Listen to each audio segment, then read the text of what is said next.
जिगर मुरादाबादी बड़े मशहूर शायर थे और बेहद शराब पीते थे। इतनी शराब पीते थे कि लोग मुशायरा में से उठा कर ले जाते थे, बल्कि खुद फरमाते हैं पीने को तो बेहिसाब पी ली, अब है रोज़ हिसाब का धड़का। बड़ी अजीब बात है कि तौबा करने से पहले ही अपने दीवान में इस शेर का इजाफा किया, चलो देख कर आएँ तमाशा जिगर का कि सुना है वो काफिर मुसलमान होगा। जब इन पर अल्लाह का खौफ तारी हुआ तो ख्वाजा अजीज़ुल हसन मजज़ूब रहमुल्लाह से मशवरा के लिए गए कि मैं कैसे तौबा करूं। ख्वाजा साहब ने फरमाया हकीमुल उम्मत मौलाना अशरफ अली थानवी रहमुल्लाह की खिदमत में चलो। चुनाचा हाजिर हुए और तौबा की।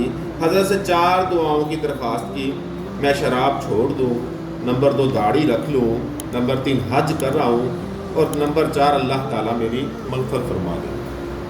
हकीमुल उम्मत हज़रत थानवी रहमुल्लाह ने इनके लिए दुआ फरमाई। अल्लाह ताला ने तीनों दुआएं तो कबूल दुनिया में ही फरमा ली, और चौथी के बारे में खुद जिगर कहते हैं कि अल्लाह ने वो भी दुआ कबूल फरमा ली होगी, चुनाचा दाढ़ी रख ली।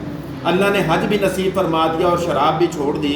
जब शराब छोड़ी तो बीमार हो गए। डॉक्टरों ने मशवरा दिया कि आप पीते रहें वरना आप मर जाएंगे।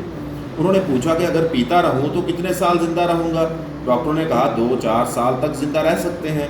तो फरमाया कि अल्लाह के गज़ब के साथ 2-4 साल तक ज़िंदा रहने से बेहतर है कि अभी अल्लाह की रहमत के साए में मर जाऊं। लेकिन अल्लाह ने फिर सेहत भी दी और कई साल तक ज़िंदा रहे। एक बार मीरठ तांगे में बैठे हुए थे और तांगे वाला ये शेर पढ़ रहा था, चलो देख कर आएँ तमाशा जिगर का, सुना है वो काफिर मुसलमान हो गया। और इसको खबर भी नहीं थी कि ये दाढ़ी वाला, टोपी वाला और सुन्नत लिबास में मलबूस जिगर साहब हैं। शेर सुनकर जिगर साहब रोने लगे और अल्लाह का शुक्र अदा किया कि अल्लाह तूने तौबा से पहले ये शेर कहलवाया।